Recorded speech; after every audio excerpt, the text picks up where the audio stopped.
जय श्री राम बच्चों। मैं उमेश चंद्रा, मेरे चैनल सप्तऋषि कॉमर्स क्लासेस में आपका स्वागत है। ठीक है, आज का जो हमारा कॉन्सेप्ट है, जो हमें पढ़ना है, इम्पोर्टेंस ऑफ पार्टनरशिप डीड।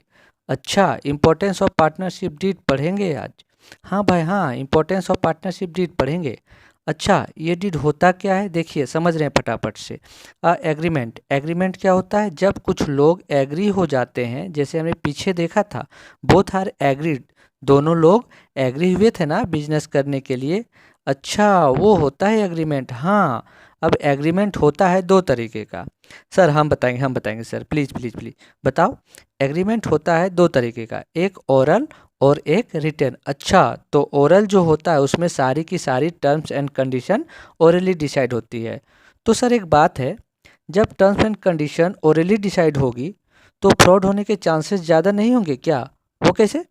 देखिए, ये कैसे प्रूव होगा कि कौन सही बोल रहा है कौन गलत बोल रहा है? बात तो सही है, मतलब फ्रॉड होने के चांसेस ज़्यादा हैं किसमें? ओरल में। अच्छा, और अगर रिटर्न हुआ तो? सर रिटर्न हुआ तो सारी की सारी टर्म्स एंड कंडीशन कैसे होंगे? रिटर्न में होंगे। ठीक है, और अगर कोई अपनी बात से पलटा तो क्या होगा? उसको निकाल करके पर्चा दिखा देंगे कि देख भाई, तूने ही ये लिखा था और तूने इसमें साइन किया है। ठीक है, तो अगर एग्रीमेंट रिटन है, ठीक है, तो उसको बोलते हैं डीड। तो डीड जो है एक रिटन एग्रीमेंट है। ओके, तो डीड जो है एक रिटन एग्रीमेंट है।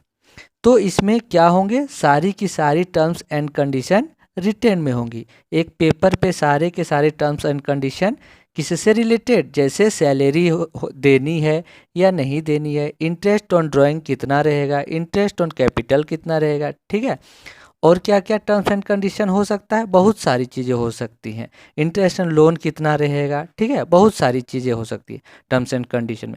तो अगर एग्रीमेंट ओरल है, अगर एग्रीमेंट ओरल है तो मैक्सिमम चांसेस हैं कि फ्रॉड होगा ही होगा। क्योंकि कि फ्रॉड इसलिए आएगा, लास्ट में प्रॉफिट कम आना है। ठीक है, अब दोनों पार्टनर्स अपने अपने पक्ष रखेंगे, कोई प्रूफ नहीं कर पाएगा कि क्या एग्रीमेंट था, तो इस वजह से मैक्सिमम चांस है डिस्प्यूट आने का। ठीक है, अच्छा, और अगर रिटर्न हुआ, रिटर्न में देखो लीस्ट चांस है डिस्प्यूट आने के।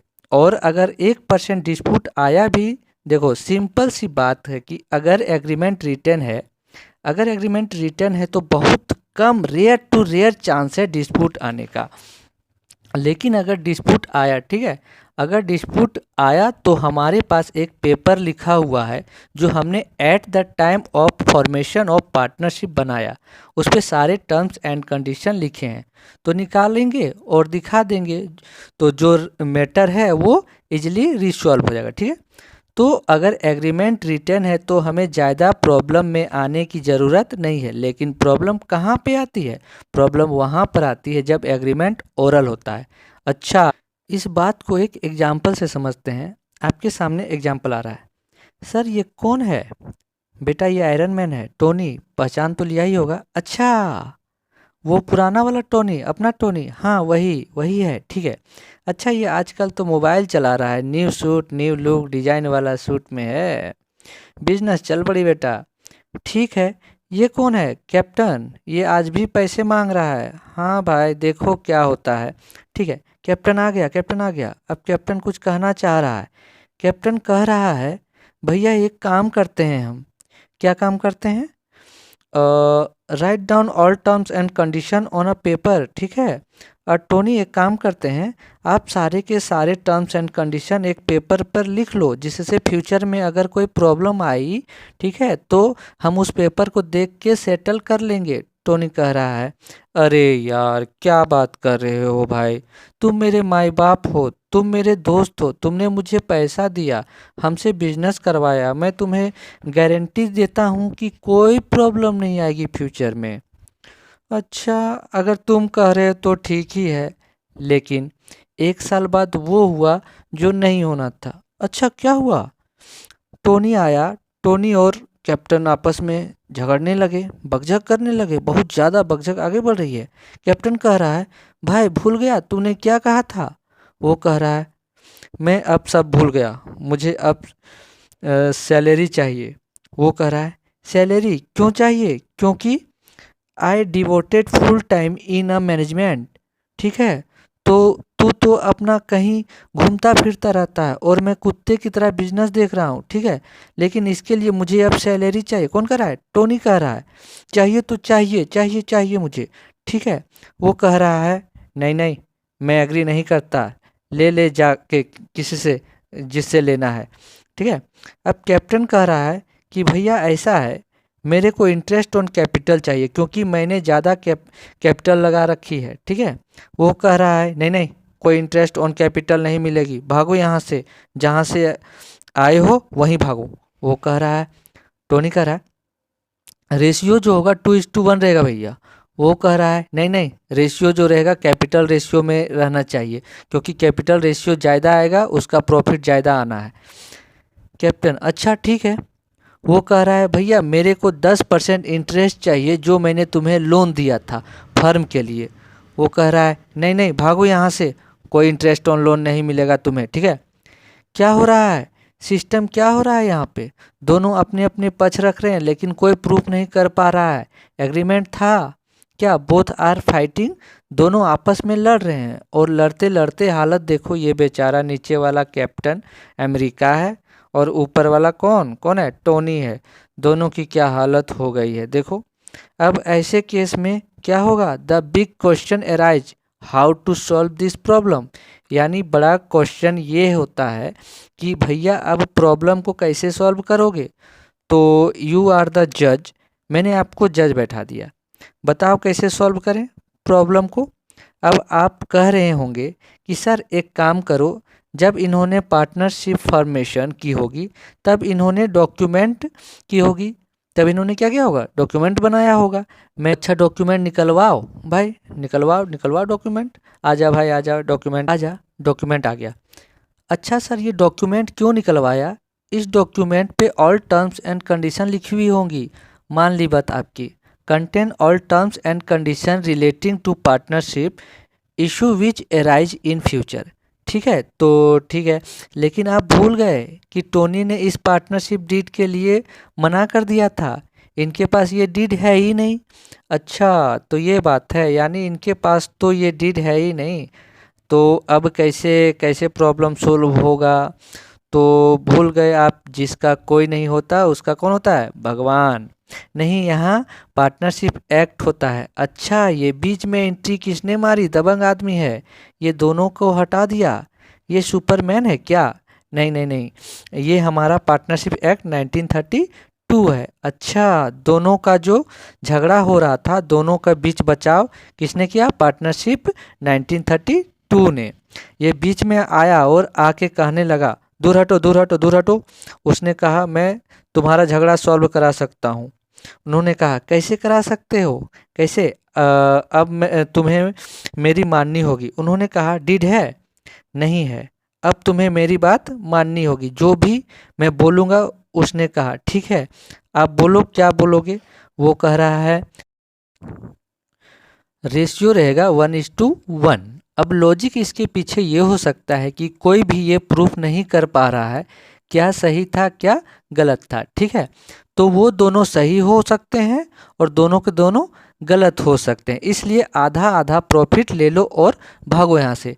अच्छा तो ये बात है, रेशियो जो रहेगा इक्वल रहेगा, यानी इक्वल राइट देना चाहता है लॉ।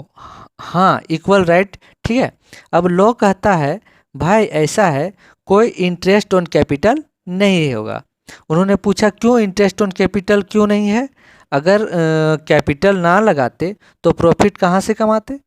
कह रहा है बात तो सही है, इंटरेस्ट ऑन कैपिटल नहीं दिया जाएगा। अच्छा, और no interest on drawing, capital नहीं है तो ड्राइंग भी नहीं रहेगा। ओके मान ली बात। अच्छा उसके बाद मालिक सैलरी तो दे दो, टोनी कह रहा है मालिक सैलरी तो दे दो दे दो। वो कह रहा है यहाँ से भागो, यहाँ से सैलरी भी नहीं मिलेगी तुम्हें, या तो प्रॉफिट ले लो या सैलरी ले लो। अच्छा वो कह रहा है यार मेरे को 10% इंटरेस्ट तो दिला दो। कौन कह रहा है? कैप्टन। वो कह रहा है नहीं नहीं देख, 6% पर एनम का इंटरेस्ट मिलेगा, लेना है तो लो नहीं तो भागो यहाँ से, दोनों आपस में लड़ लड़ के मर जाओ। ठीक ठीक है, मैं सॉल्यूशन ऐसे ही करूँगा। यानी पार्टनरशिप एक्ट कहता है रेशियो 1:1 रहेगा, इंटरेस्ट ऑन कैपिटल नहीं रहेगा, इंटरेस्ट ऑन ड्राइंग नहीं रहेगी, नो सैलरी और interest to partner loan 6% per annum. लेकिन याद रखना ये जो लॉ आया, लॉ ने एंट्री कब मारी? जब इनके पास डीड नहीं थी। अगर डीड होती तो लॉ कभी एंट्री नहीं मारता, यानी इस बात का नौबत ही नहीं आता। लेकिन एक बात का हमेशा ध्यान रखना, एटलीस्ट वन पार्टनर डिसएग्री, मतलब एक तो डीड ना हो और कम से कम एक पार्टनर डिसएग्री हो। अगर भैया दोनों पार्टनर एग्री हो गए किसी बात को लेके तो लॉ की एंट्री ही क्यों पड़े? जैसे एग्जाम्पल देखते हैं, आपके सामने एग्जाम्पल आ रहा है, आगे आपके सामने एग्जाम्पल आ रहा है, देखिए फटाफट से। मान लीजिए वहीं अपना टोनी, ठीक है, टोनी आ गया, देखा ही होगा, ठीक है, टोनी आ गया और उधर कैप्टन आ गया। हाँ भाई हाँ, कैप्टन रह गए, तुम इतना लेट कैसे हो गए, फटाफट आ जाओ। कैप्टन भी आ गया, ठीक है, क्या हुआ क्या हुआ क्या हुआ? देखिए सर इनके पास डीड नहीं है। हाँ सर पता है डीड नहीं है, तभी तो वो लड़ रहे थे। इनके पास डीड नहीं है, ध्यान से देखिएगा, डीड नहीं है। ओके मान ली बात। चलो सर ये डीड नहीं है इनके पास, फिर अब क्या होगा? होना कुछ नहीं है। टोनी कह रहा है भाई आई वांट सैलरी, मेरे को सैलरी चाहिए, आई वांट सैलरी। कैप्टन ने क्या बोला? एग्री। डीड नहीं है, ठीक है, इस केस में सैलरी उसको मिल रहा है। क्यों? क्योंकि दोनों एक बात को लेकर एग्री हो गए, ठीक है।